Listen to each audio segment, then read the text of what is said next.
Dr. Meikle, Andrew, welcome to Inside Reproductive Health.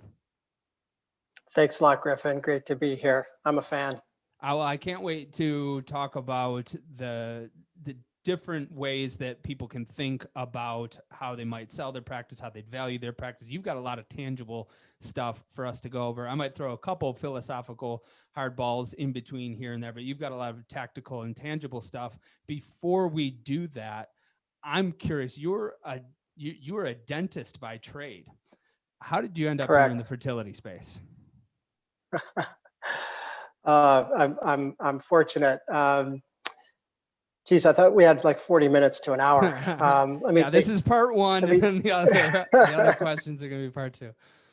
Very, very, very quickly. Look, I knew that I wanted to be a healthcare provider from, the age that people start asking you, what do you want to be in life? And it was a doctor when I was a little kid. And I had an uncle who was a dentist who seemed to have more autonomy over physicians back in the day. So I followed his footsteps and never really questioned what I was going to do. It was maths and sciences all the way, graduated from dental school.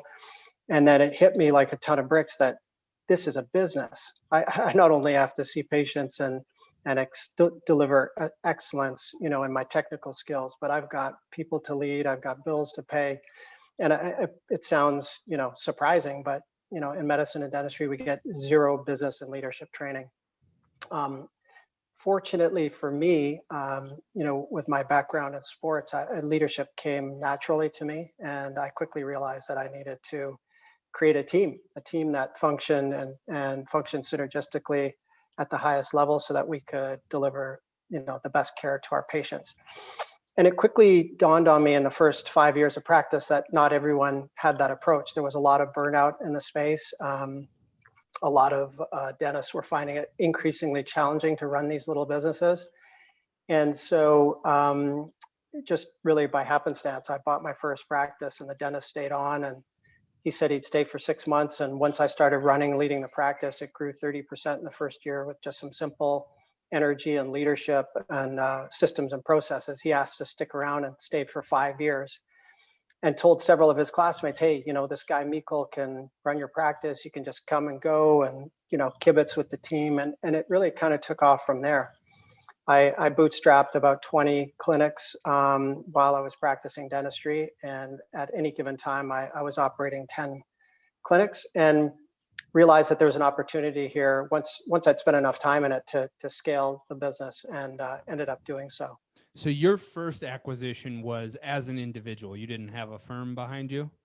Oh, correct. Yeah, my first 20 were bootstrapping, bank debt, and so the other 20 that you opened, were they all de novo? Were they all acquisition? Was it a mix of the two? It was a mix. It was a mix, but mostly acquisition. I learned pretty quickly that cash flow is important. I wouldn't say more important than your grandmother, but it's pretty damn important. So it was fewer de novos and more acquisitions. Yeah. What's the expression? Cash isn't the number one most important thing, but it's a close second behind oxygen. And so right. You didn't have a firm behind you. Did you have any other high net worth individuals? Was it just your own bankroll plus some commercial loans? Well, it was just me and a ton of debt. And in 2008, when the credit crisis hit, the banks completely shut down. I realized I needed some more tools. So I went back to school and did an MBA. And in my MBA, I got a ton of support from the profs who said, you're really under something here. This is an underserved market. There's a need. It's growing in complexity. It's unconsolidated, So my thesis coming out of business school and coming out of the recession was to grow and scale a business that essentially was a B2B business providing back office services to dental clinics. And we also developed a model whereby we acquired 100% of the clinic, but gave back the dentists typically 20% of the equity in their business in parent company shares. We launched that business in 2011. And by 2018, we'd acquired 300 clinics across the country in every province in Canada. We had about 800 million of revenue, 22% EBITDA margins, and we sold it for 1.7 billion in March of 2018. What you're describing is extraordinarily entrepreneurial. the way you described at least your first colleague whose practice you took over was someone that really wasn't an entrepreneur that preferred this. And I remember being on a ride with you and some others. I've talked about it a couple of times on the podcast, but on a long ride with you to Aspen, Colorado, that was way too long. And I remember you said something. You were talking about what an entrepreneur is, and you had mentioned that and so if I'm paraphrasing, that's why I'm saying it now, so you can correct me. But you're talking about how widely used it is now, and the person that owns a barber shop is not a entrepreneur. The person that I don't think so. the person that owns 20 on barbershops is an entrepreneur. So can you talk Yeah. about what your philosophical definition is? Sure. I think look, unless you sell the farm or burn the ship as the Vikings used to, I don't think you're laying it on the line, and you're not leveraging the scale. You're not scaling that individual business. So I think until you can almost take yourself out of the equation and replicate the model over and over and become financially successful with capital at risk, I don't think you're an entrepreneur. I think that's a really strong definition. In 2018, I got a lot of traction and still one of our most read articles about, I made a philosophical argument that those that started fertility practices in the mid 90s were really inheriting a general practice model established in the mid 20th century, if not earlier. And now they're competing against people who are capital backed entrepreneurial ventures. And it's like, we're here to play tackle football, but we just showed up to play tag football. You guys can't tackle. No, they are tackling. That's the game that's being played now. You're just still playing tag football. Everyone else is playing tackle. And so I've made the argument that I don't think many people are entrepreneurs. I've had Dr. Arredondo on the show to argue the opposite. I still really firmly, and I think he makes great points, and I encourage people to listen to those episodes. I still strongly feel that many practice owners are not entrepreneurs. They found themselves in this position. And some of the people that are really rising to the top, they are REIs, but they are also entrepreneurs. I deal with them, and I can tell the difference between them and some of our other prospects. And so now we are in this place where there is a big difference. And what do you think the prospect is for those folks that aren't exactly sure where they fall on the spectrum? Yeah, it's a fascinating debate going on in the space right now. And I don't think, you've got sort of David Sable on one end, and I listen to his podcasts and other avenues through which he communicates. And I know Paco, he was at that conference and we've remained in touch. Didn't have a great experience, from a private equity perspective, and he's, pretty blunt about it. I think that, and then you sort of roll in, some data, and that there's that HBS study on, physicians as leaders. Do they outperform capitalists, if you will? And they do in a healthcare setting. So, but that article also refers to them as accidental leaders. They don't teach it. They sort of come across it and perhaps hone that side of their skill set over time. And look, I think that the typical practice owner is not an entrepreneur, and they're not typically very business savvy. Some are, and they're doing exceptionally well. This space has grown 10% compounded forever, and no disrespect, but almost anyone can do well in that sort of a setting, especially when supply is not meeting demand. So everyone's doing well.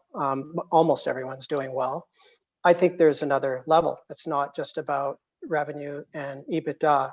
Our mission, and I'm a healthcare provider at heart, is to drive clinical outcomes, to use science, collaborate with stakeholders and our group to drive clinical outcomes, to be more successful for our patients, and as well to dramatically improve the patient experience, the patient journey.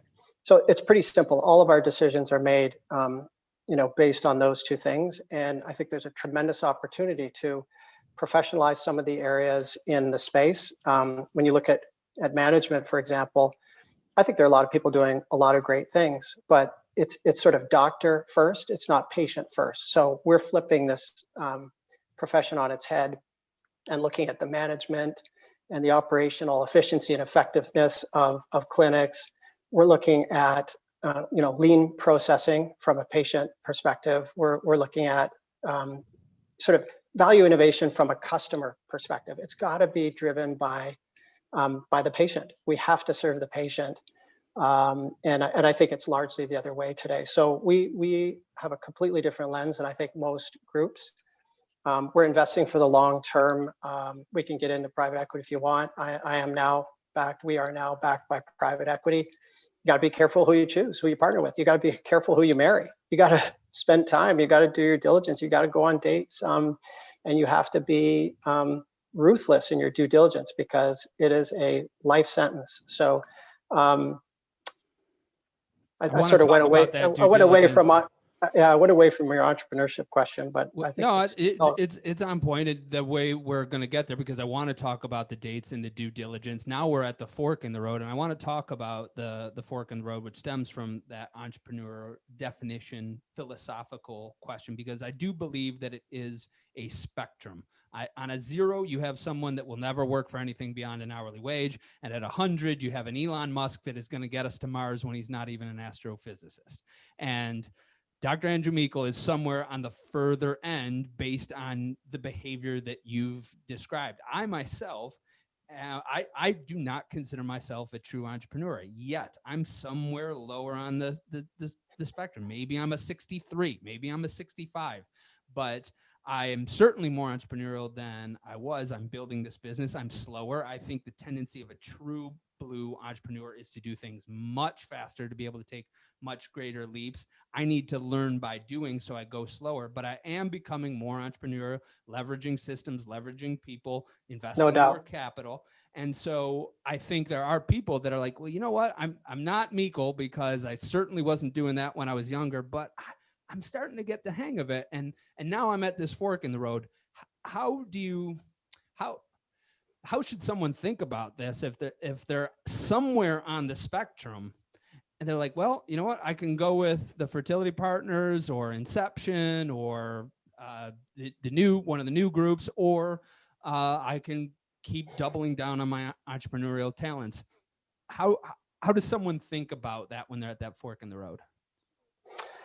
There's a lot to unpack there, and you and I need to have beers and talk about you as an entrepreneur, because I think you've got a ton of potential and some different business lines here that you could enter into with your depth of knowledge, your leadership, the culture you've created, and the true friendly connections you've made in the space. But anyway, that's for another time.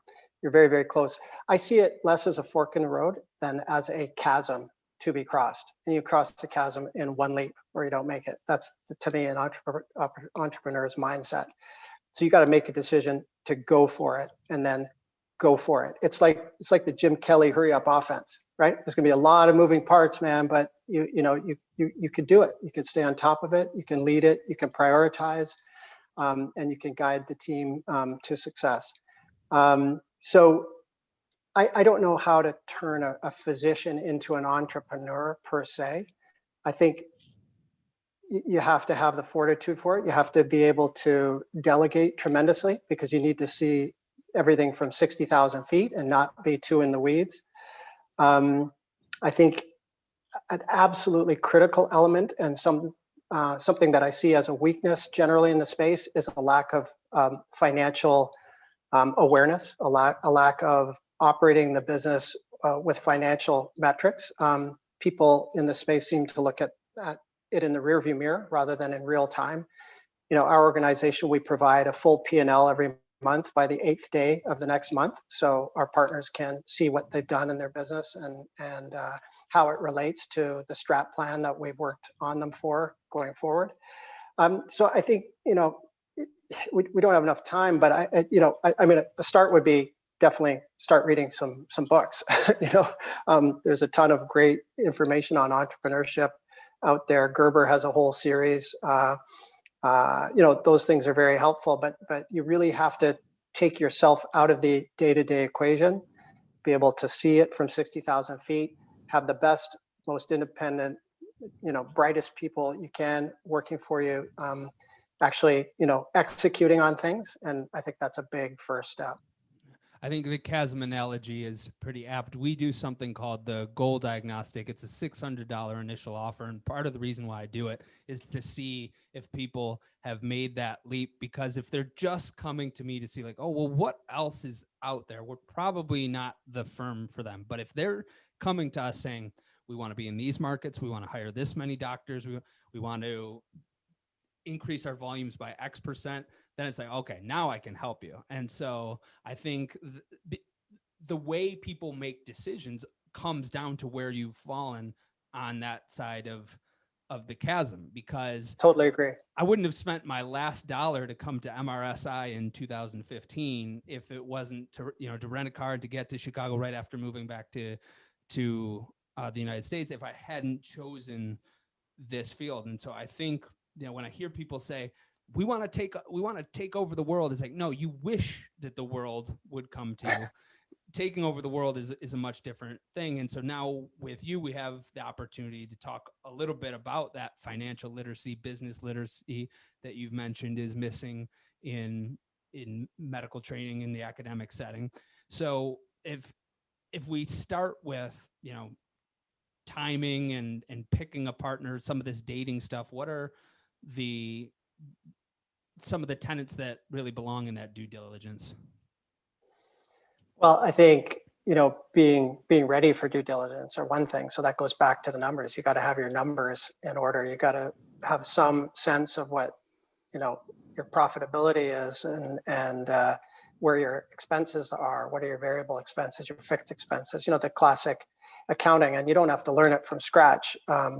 Just get a great advisor and sit down with them and truly understand your business. I didn't have a lot of business training, as I said, was figuring it out. And just to your point now, probably took a little longer than it might have. But when I went to school, the accounting prof said, listen to me in this semester and it will change your life. And I did, and it did.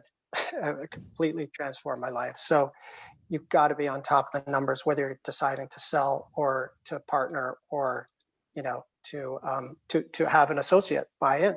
Even a sequential buy-in requires a thorough understanding of the business and where the numbers are. Do you find that most people have that sufficiently ready, or do people need to hire a forensic accountant at times? What's the gamut? I think most of them do not have it ready. Most of them, are not particularly buttoned down from that perspective. Some are, certainly, and they've, the larger clinics who typically have more to spend have outsourced to perhaps some of the larger accounting firms, or have a long-standing relationship with a boutique accountant. And that can be a little quicker, but there's still a tremendous amount of unnecessary complexity in what I'm seeing and how they've structured their businesses, and a lack of personal knowledge about their own business. And I'll tell you, one of the most jaw-dropping things to us as we entered the space was that the typical marketing budget that we see, and this is, well, it kind of is a plug for you, but it didn't start out that way. 0.6% of revenue. I don't know what you're seeing. I was in the US. just about to say it was 0.5% of gross revenue. Yeah, it is staggering. Like, it is far too little. Again, I think it's been this mindset of, we've got a waiting list, we don't need to do anything. But you know what? You say it in your commercials. Competition is coming. Wall Street's coming. Europe's coming. Like, you've got to always be winning patients, or you're going to go backwards. So that's another thing we're very focused on, is supporting our clinics.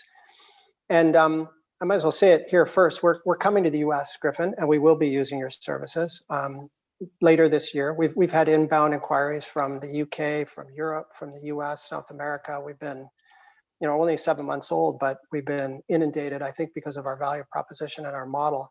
The next logical geographic move for us is the US, and we'll be there by the end of this calendar year.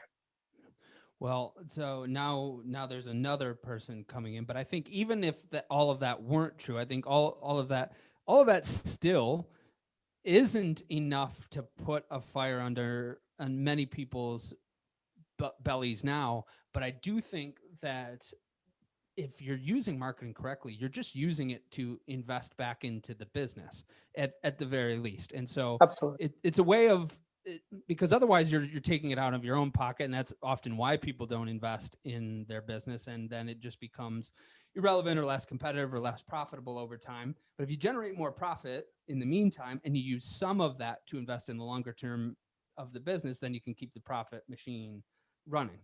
And so you're looking at these books. Many of the prospective clients that you're talking to, just prospective partners that you're talking to, don't have the book sufficiently in order. What's the delta between those that do and those that think they do?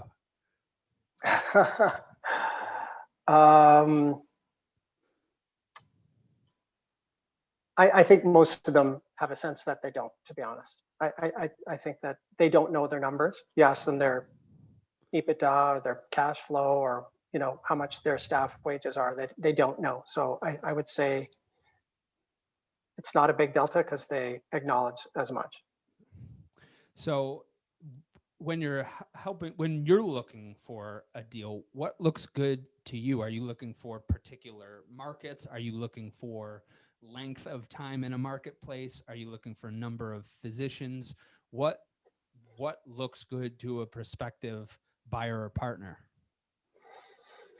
Glad you asked. So the most important thing for us are quality care providers, bar none. And with that goes reputation. So I've spent, as I said, I left Dental Corp in 2018, March of 2018, and we didn't launch this business until summer of 2020. I put together the team in the fall of 19 and we started planning, but I went to ESHRA in Vienna in the summer of 2018. I flew to Australia. I met all the corporate groups in December of 19. Went to the Canadian conference well before I launched the business. And I spent an incredible amount of time meeting and earning the trust, developing relationships with the top clinics in the country. I would say I approached the 4 top clinics in the country, and 2 of them said no. One was not right now, one was doubt it, and 2 others said yes. So it took me a year and a half to close on what I know are 2 of the best clinics in the country. So it's quality first. Not only is that just smart because we want to provide quality patient care and build a quality organization, but when you get any number of the top clinics in the country to sign on, people say, holy shit, there must be something to this. And they pay attention. And I would say, it was almost like an earthquake when we announced, when we passed our point of confidentiality, we're closing the deals, and we announced that we were partnering with them. It really was like an earthquake in Canada. And we've grown very quickly. We have over 20% of the entire market share in Canada. I'm not sure if there's any one corporate group that has that in the US. We're, per capita, based on the size of our country, we're larger than Shady Grove, Boston IVF, and Inception, any of the groups down there. So it really propelled us to where we are today, 7 months later.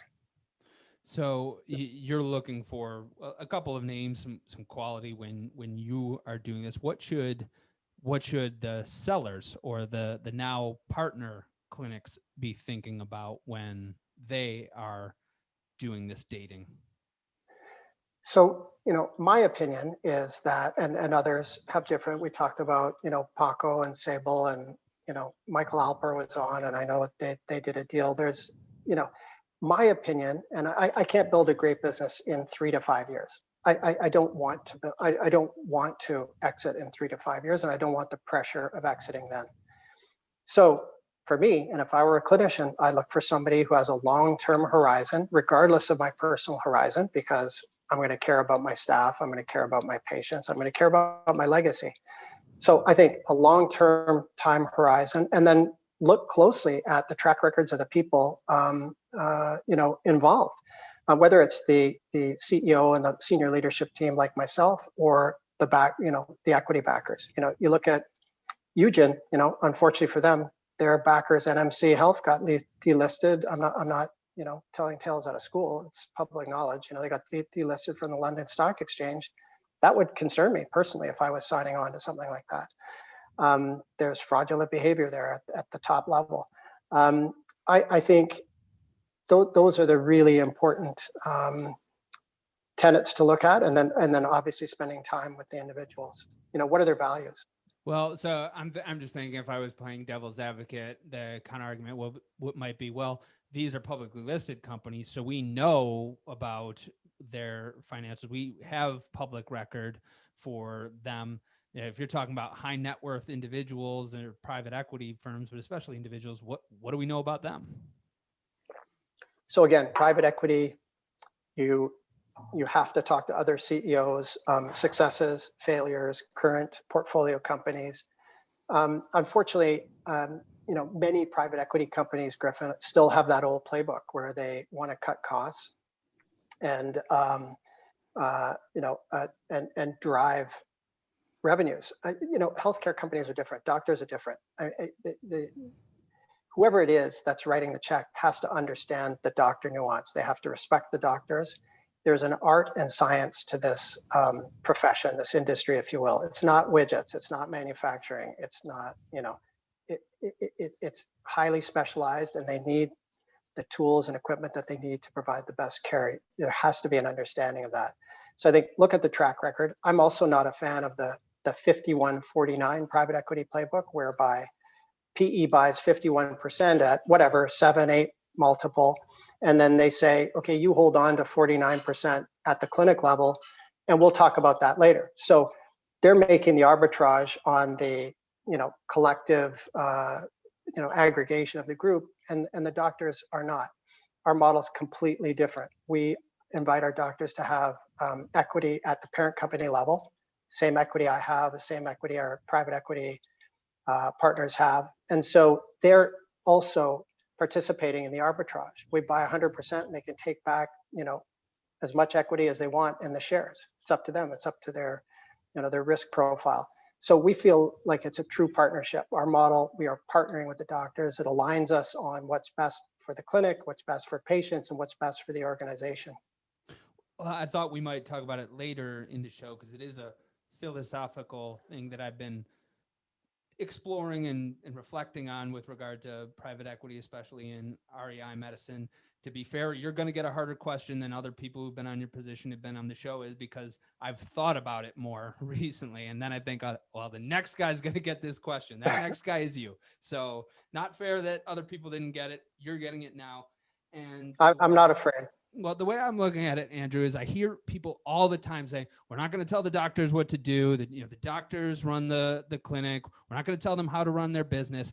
And I've just been thinking, Andrew, I think that's bullshit. And the reason I think it's bullshit is because if all of let's just pretend my clients were those that I was buying. And so we're a business development consultancy and a marketing firm. We don't own equity in any clinic. And almost all of our clients, though not all, almost all of them are independent. And I just think, okay, let's pretend you were all under the Fertility Bridge network.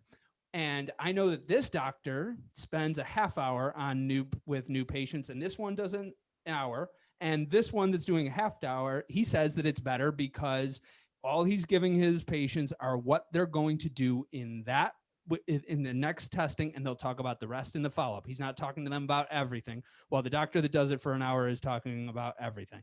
And I know that some of my docs don't do any ultrasounds, and some of them do all of their own ultrasounds. And some say, a tech is good. I just pop in and say hello. Other people say, no, I want to be there with my patients when they're doing their ultrasound. So if I owned all of them, though, and I can see as a marketer, man, I'm getting all these people to their goals so fast. The bottleneck is these guys. Guess what? The guy that says that everybody should have an ultrasound tech, and the guy that says that new patient consult should be 30 minutes, he or she is now the chief medical officer, and you all are doing what he or she says. So I don't buy that business outcomes don't overlap with clinical ops.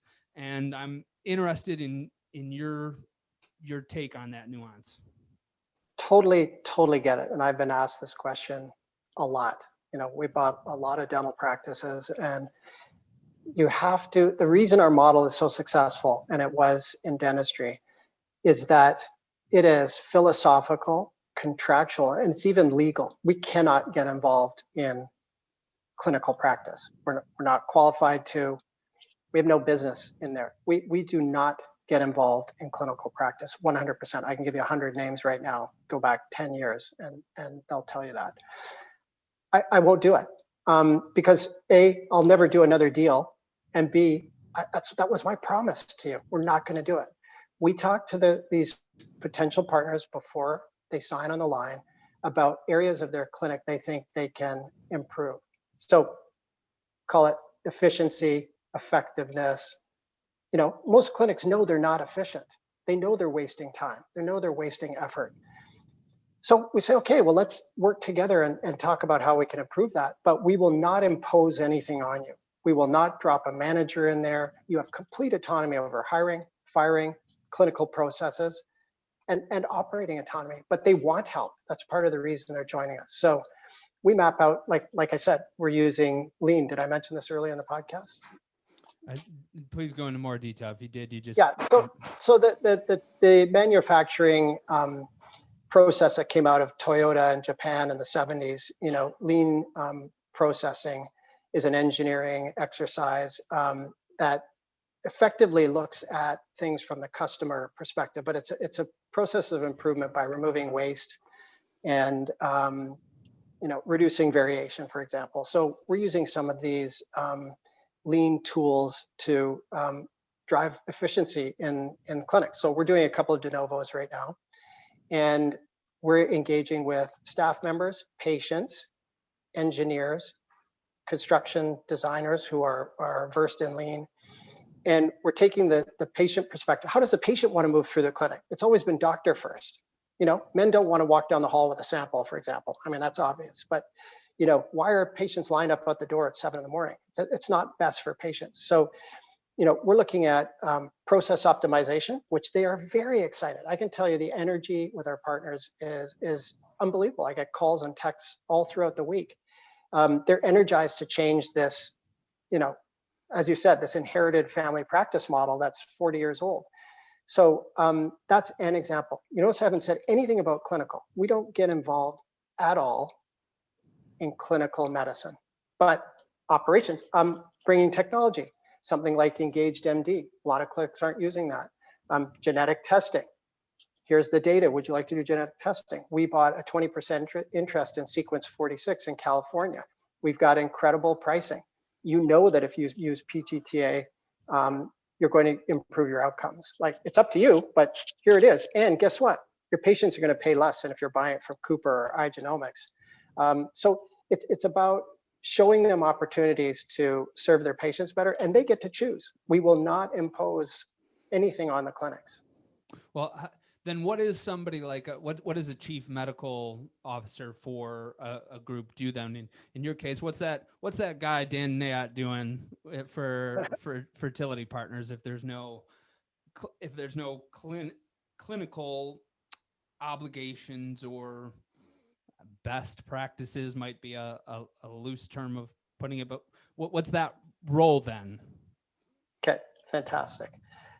Look, I'm glad you asked, because I am incredibly proud of our senior leadership team. You mentioned Dr. Al Youspi, who is basically the Steptoe and Edwards of Canada, if you know that reference, right? They were the first doctors in the UK to create Louise Brown. So that's Al. He is incredibly well regarded and respected, closing in on 100 publications over his career, started, several programs in Canada, who believes in our value proposition, believes that clinics should come together and collaborate on sharing SOPs, not forcing them on people, but think, look, here's what works for us. The old CCRM advantage is gone now. It's commoditized. Everyone has the same opportunity in the lab, same opportunity to buy technology. So it's then about how you go about it. And so we brought on Al very early, who is a huge supporter. We've got Dan Nayat, as you said, so we've got a couple different generations, frankly. Dan is founder of Future Fertility, and we're interested in doing some R&D with him on egg identification. And he's also one of the most futuristic or forward-looking REIs I've ever met. And we are looking at the future. We've got a 10-year plan, blue sky, committee. So we want to help to chart the course in this space. We've also got an incredible scientific director who's accredited in the U.S. Pathology and bioanalysis labs, who will do due diligence for us on labs. We've got a number of folks from different industries, telecom, also healthcare, hospital care, engineering, and so we've got the medical expertise. We're putting together advisory boards led by those individuals. We've just formed our R&D advisory as the who's who of researchers in Canada. They're getting ready to launch a commercial product that will give the ERA test a run for its money with significantly more genetic markers.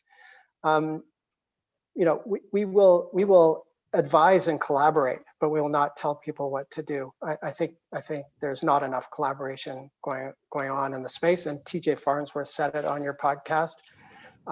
It's not a platitude for us. Like we're doing it.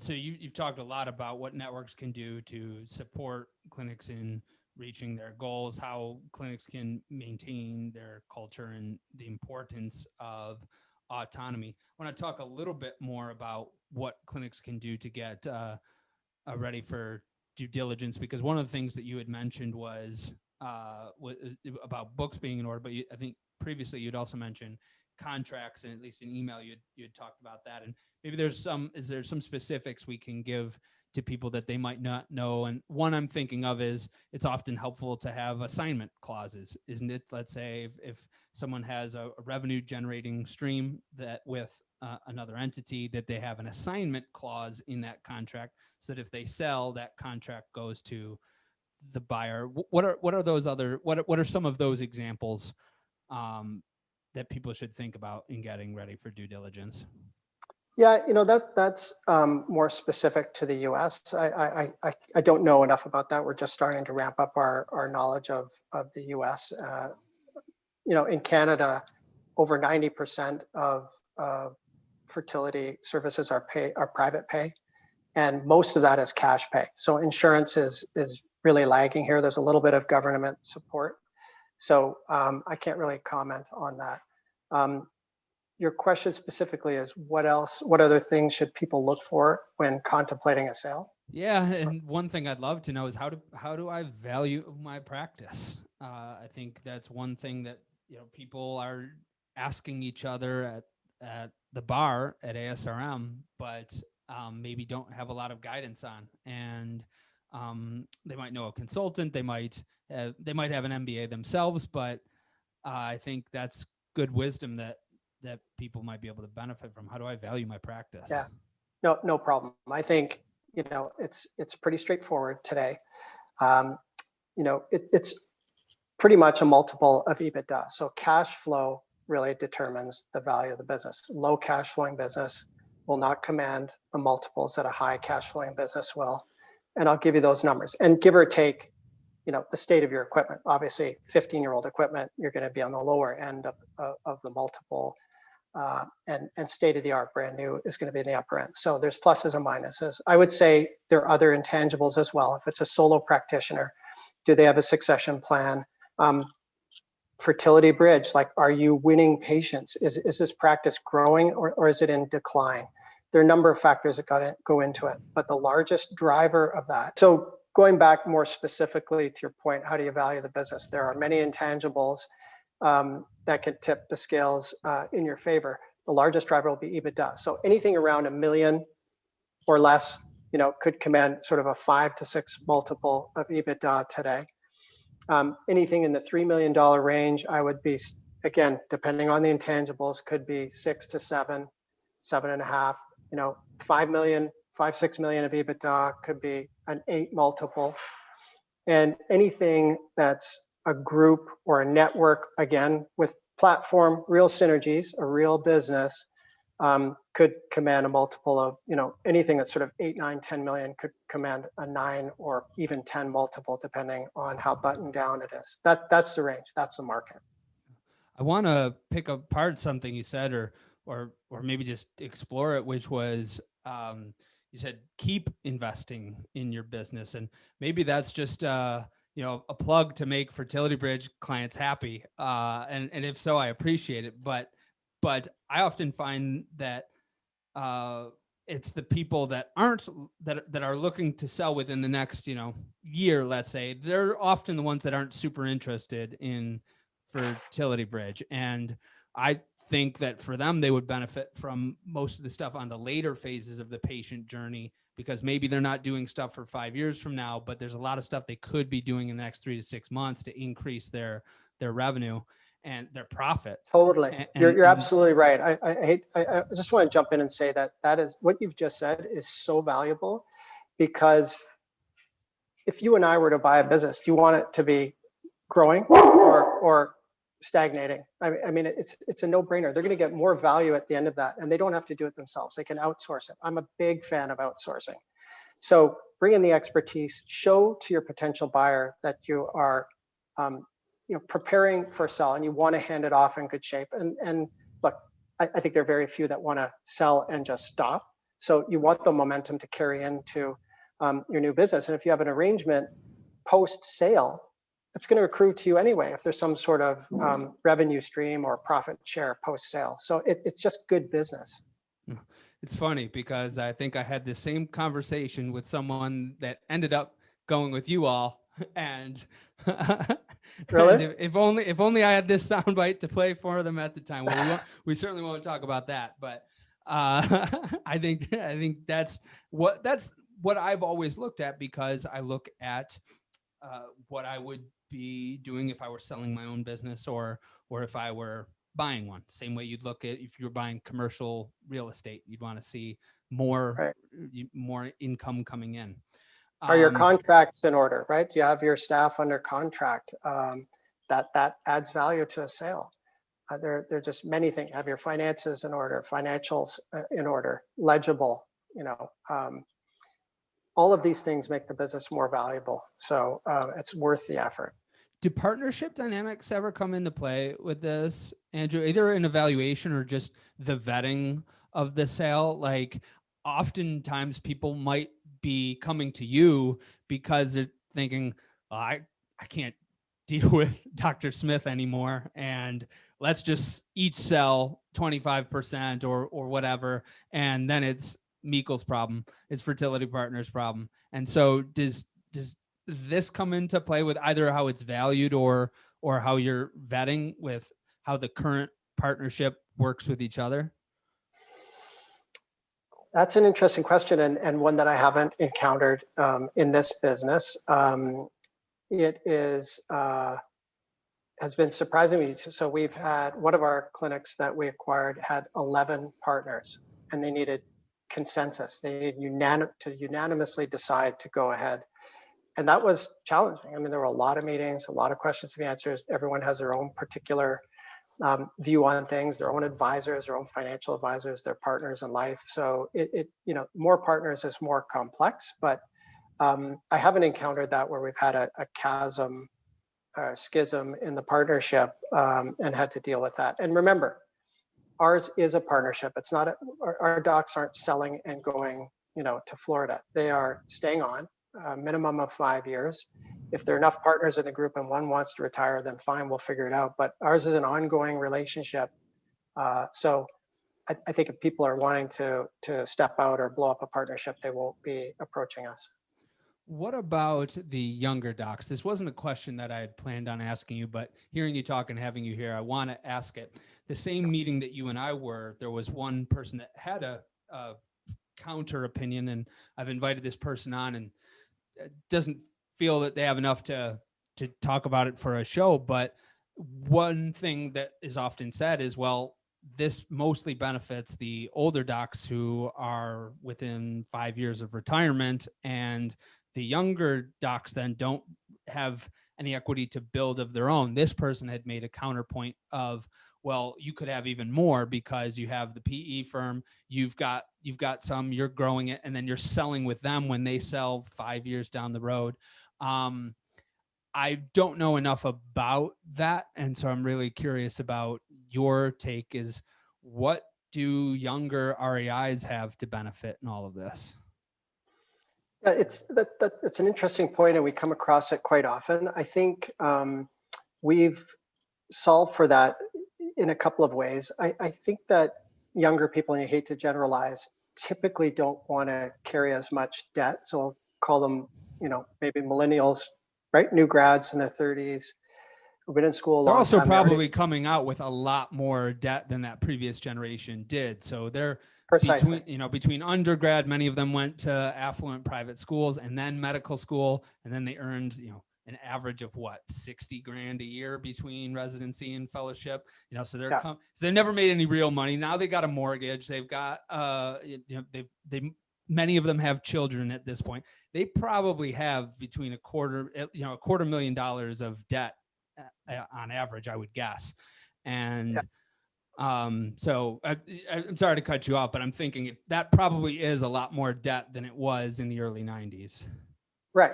And you're absolutely right. And that plays into it. There's also that millennial mindset where I think they want more balance in their lives than my generation. It was nothing to work 6-7 days a week back when I was that age, but people today want to go rock climbing and whatever they want to do, yoga and stuff, and that's fine, and it's probably wiser.